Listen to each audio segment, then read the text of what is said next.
атағын аспандатып құндылығын қорғау үшін біз қолданылатын тек бір ғана нәрсе бар, ол сапалы білім.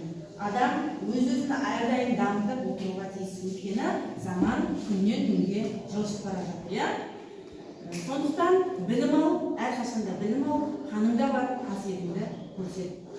Патриот дегеніміз ол Қазақстанды шын сүйетін, ұлттық құндылықтарды қастерлейтін, бойында адалдық, ар, намыс, ізгілік қасиеттері бар, халқының дәстүрі мен отанына деген сүйіспеншілігі мол адам деп айтқан екен. Яғни қазақстандық патриотизм бүкіл қазақстандықтарды кемел болашаққа сендіру, оларды жасампаз еңбекке шақыру. Ал енді осы орайда мен кішкенесіне сұрақ қойып кетейін. Яғни бүгінгі сабақтың тақырыбы білімім отаны ма дегеннен кейін сол сұрақтарға өздерінің білімдеріңді салып жауап бере қойыңыз, иә? Енді былай дейді.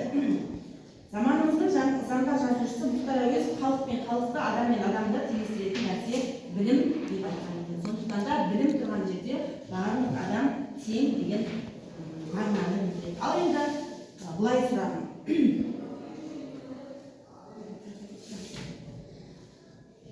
Отан үшін отқа түсіп күймейсің деп айтқан кім? Отан үшін отқа түсіп.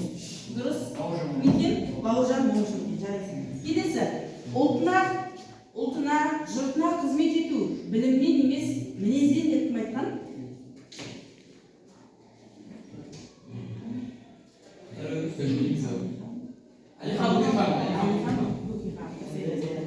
Келесі, мақал мәтел айтам, енді оңай мақал мәтелдер, соларды ары қарай жалғастырамыз, иә?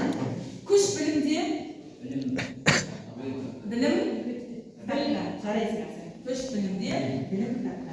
Келесі, қына тасқа бітеді. Қына тасқа бітеді. Дұрыс.